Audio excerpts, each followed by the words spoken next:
What's going on, Pro Cutters? Finally back at the sunroom job, or four-season room, or Florida room, whatever you call it. I call it a four-season room. So you can see I've got the last window in. We've got the electric pre-run for the lights, ceiling fans down, and we've got some R30 insulation put in there. And we're about to start sheetrocking.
Alright, so now we've got 4 sheets done on the ceiling. We've still got to cut in this end strip because Lowe's didn't have 10-foot pieces of sheetrock.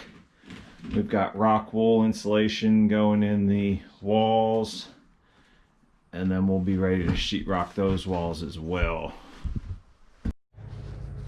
So to cap up today's video, we got that third window installed.